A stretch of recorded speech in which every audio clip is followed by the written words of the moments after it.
మొన్న సింగరేణి భవన్లో కేంద్ర బొగ్గు శాఖ మంత్రులు కిషన్ రెడ్డి గారు నిర్వహించినటువంటి రివ్యూ మీటింగ్లో 1/7/2026 నుంచి 12వ వేతన సవరణ జరగాల్సినటువంటి దాని మీద కార్మిక వర్గం అంతా ఎదురు చూసింది. కిషన్ రెడ్డి గారు మంచి శుభవార్త ఏమన్నా తెలియజేస్తారేమో అని.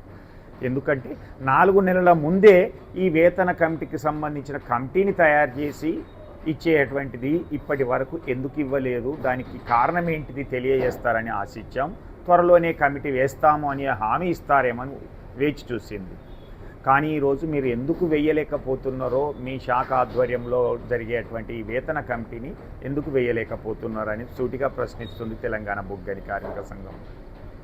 ఈరోజు కొత్తగా వచ్చినటువంటి లేబర్ కోడ్ల వలన లేదా కోల్ ఇండియాలో ఎన్నికలు లేకపోవడం వలన, గుర్తింపు సంఘం ప్రాతినిధ్య సంఘాలు లేకపోవడం వలన ఎవరితోటి చర్చలు జరపాలనేటువంటి విషయంలోన, లేదా ఆ కోడ్ చెప్పినటువంటి దాంట్లో ఒక కమిషన్ వేసి దాని ద్వారా నిర్ణయిస్తామనేటువంటి దాని వలన ఎందుకో స్పష్టత ఎందుకు ఇవ్వలేకపోతున్నారు అనేటువంటిది.